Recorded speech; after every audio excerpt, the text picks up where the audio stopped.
Welcome to Coffee Chats.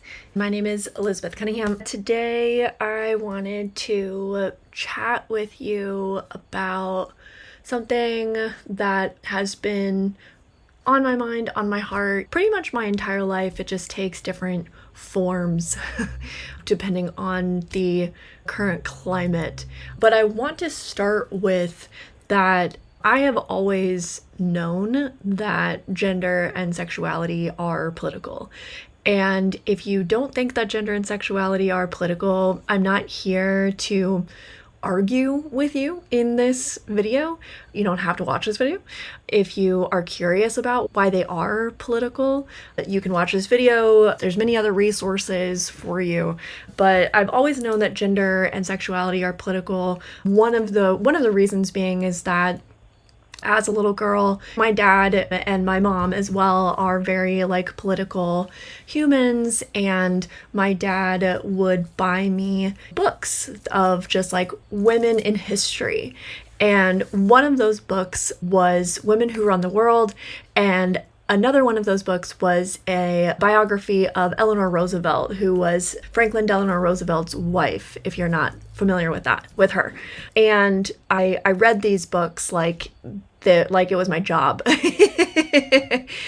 I think one of the things that my dad wanted me to gather from it was not just the struggles that women have faced throughout the centuries, but also that I have the power to do something about that, even though women have been oppressed in different ways.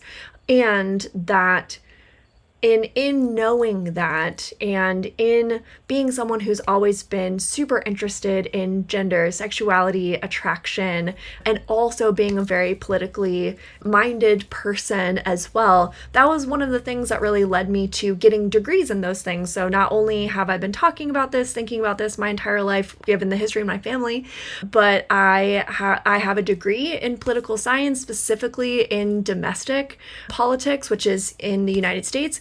And then I also have a degree in women, gender, and sexuality with an emphasis in religion. So my full 2 degrees and emphasis in religion with a certificate of service learning, actually, if you want the whole title, is based around how gender and sexuality are impacted by politics and religion, which is a lot.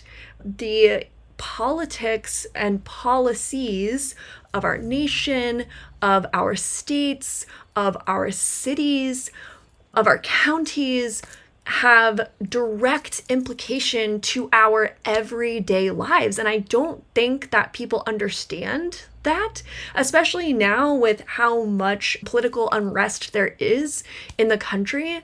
I think that people are starting to understand that, beginning to understand that. But I, being someone who's talked about politics a lot and has a degree in politics, in political science, everything we do, everything we touch is impacted by the policies and the politics of the place that we live. How clean our drinking water is, the type of housing that we're able to afford, if we are able to vote or not, the parks that we go to, the sanitation level of those parks, the services that we are able to get. And I think more and more people are starting to understand that because the Trump administration is taking away so many of those things. And oftentimes people don't understand how much these things impact their life because we take them for granted, and then they're taken away. And then we're like, wait, what? How did that happen? Because you didn't understand how it worked in the first place. And gender and sexuality have always been political, and especially if you're a woman, and especially if you're a woman of color, and especially if you're a queer person, that your life and your decisions and how you're able to move, the clothes that you are able to wear, how you're able to either be yourself in public or not, how you're able to express the love that you have for people. And that's what led me to do what I do anyway, is because that was the thing for me that feels so egregious. And there's so many things you can get upset about inside of how suppressed and oppressed people are and have been and continue to be. There's so many things that we can get really upset about because it is tragic. But the thing that hit my heart the most is your inability to express the love that you have for other people. Do we understand that? I don't actually think that we understand that. I think that if we understood that, if we understood the weight of that, or what that really means, or had empathy for that, that wouldn't be the case. And there's so many different factors in why people feel the way that they do, especially, and now I'm starting to talk more about queer people, right? Like the LGBTQIA plus community not being able to express themselves, be themselves. And that has a lot to do with gender and sexuality. And just in case if you're watching this video and you're not aware, your gender is not biological. Your gender is based off of how you internally feel about yourself and what you know to be true about yourself. That has nothing to do with your biology. Your biology is a completely separate thing from that. And your sexuality is not just who you want to have sex with. It's who you love. It's who you're attracted to. It's who you want to mate with, so to speak. And that's beautiful. Both of those things are such a beautiful, dynamic experience that every single individual feels. And I know, not I believe, it's not even a fucking belief. I know that it is okay for people to express themselves in those ways, to express their gender, whether that be through the words that they say, whether that be through the clothes that they choose to wear, whether that be how they see the world, how they present themselves. People have every right to be themselves. People have every right to express their sexuality and love who they love. Like, it seems so common sense to me. I feel like one of the reasons why it's hard to explain this to people who don't get it is because it feels like trying to explain why an orange is the color orange. That's what it feels like. That's why people who try to explain why people should have rights just like everyone else based off of their gender and sexuality, why we get so worked up, confused, tongue-tied, is because it's like people who don't understand that are saying like oranges aren't orange. And we're like, what are you talking about? What do you mean oranges aren't orange? Like, clearly an orange is orange. What? And so it's hard to express.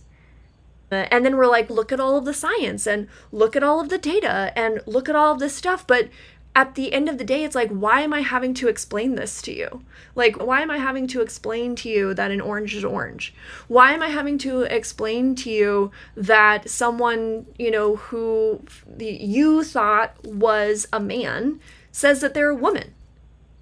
That sounds like a you problem, not a them problem. You know what I mean? If you don't think an orange is orange, that sounds like a you problem, not the orange's problem. But now you're like, oh, the orange can't have rights. Like, it doesn't. Mind blown. This is a coffee chat, so I am being more passionate and rambly with my coffee chats than my more educational videos. But yeah,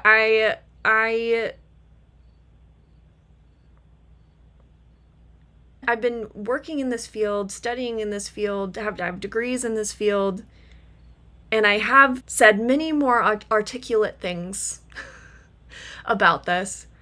And part of me is like, I don't understand why people don't get it. And at the same time, I study and I've trained in, and I now work in a field where my main goal is to understand why people do what they do. So I do understand why people feel this way. I understand that they've been impacted by religion and politics and their peers, and they've been misinformed, and they've been fear-mongered too. Trans people are the devil or whatever.